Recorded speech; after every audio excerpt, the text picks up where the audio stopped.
C'entro anch'io, c'entro anch'io.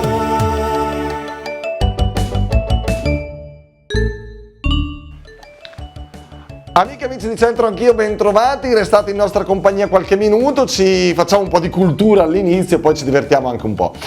Un'altra opera del Museo Diocesano della nostra città, un olio su tela, San Giorgio e il Drago, poi in modo di dire. La tela rappresenta uno degli episodi più diffusi dell'iconografia del santo. San Giorgio si trova in primo piano sulla sinistra ed è colto nel momento in cui ha appena trafitto il drago, che nell'iconografia medievale ha sembianze attribuite ai diavoli. Ali di pipistrello, pelle squamata, lunghi artigli e fauci aguzze. In lontananza una principessa si volge ad osservare la scena mentre fugge verso un'altura dove si intravedono le mura di una città fortificata. Pregevole il panneggio della sua veste che evidenzia le forme giunoniche e da notare il dettaglio dei calzari allacciati alla schiava di epoca classicheggiante rispetto all'armatura rinascimentale del santo. Beh, anche quello di oggi è simpatico, su via. So mia fiel de nas guerso. Che significa? Io questo non l'ho mai sentito. Vediamo come sono andate le cose a Venezia.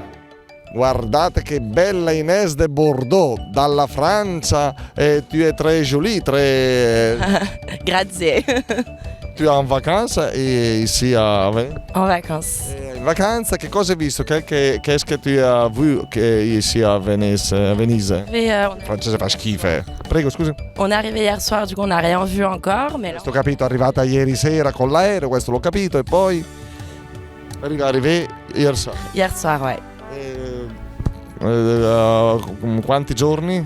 5 jours, pour 5 jours. Per 5 giorni qui a Venezia. Bene, brave, fate le passeggiate, ve la godete, e intanto però Madeleine, Ines, c'è l'interrogazione. Questa è carina, vediamo un po' come se la cava da Bordeaux, dalla Francia. Somia fiol de nas gerza.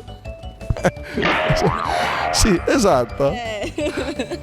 Che cosa puoi aver capito? Tra l'altro le dieresi sono anche in Francia, quindi fiol l'hai detto, l'hai pronunciato bene. So mia fiol de nas guerza.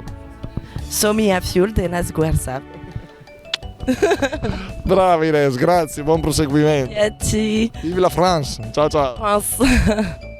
Di nuovo in compagnia di questa splendida ragazza che sprizza felicità da tutti i pori. Certo, sì. Quanti anni ha Emily? Posso chiedere? 20. Ne faccio 21 in realtà tra 15 giorni. Auguroni, ci portiamo avanti, facciamo gli auguri. Sì, dai. Senti, come si lavora a Venezia? Tu lavori qui a Venezia, com'è il lavoro? Come funziona?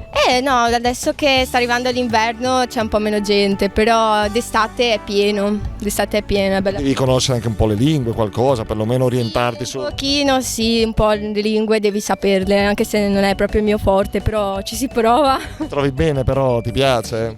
Mi piace, mi trovo bene a lavorare qui. Da Mestre, tutte le mattine in un attimo arrivi. Sì, dai, sono 20 minuti, Mestre Venezia in autobus, quindi ci sta. Ci sta e ci sta anche, cara Emily, il nostro modo di dire in dialetto bresciano. So mia fiol de nas guerza. Ecco, tu dovresti dire so mia fiolo de nas guerza, perché fiol è maschile, fiol de nas guerza. c'ha pure bella cadenzotta, ti stai In età si sente, dai un po'.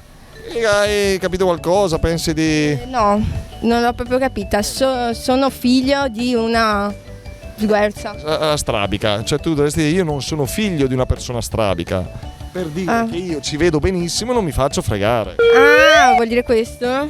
Questa è un po' la... Questa niente. È un po' il significato, insomma, la metafora, ecco. Ok, vabbè. Buona a sapersi. Grande Emily, tante cose belle a te e tutti quanti, ciao! Ciao. Ancora non posso andar più via perché Venezia mia m'hai fatto innamorare.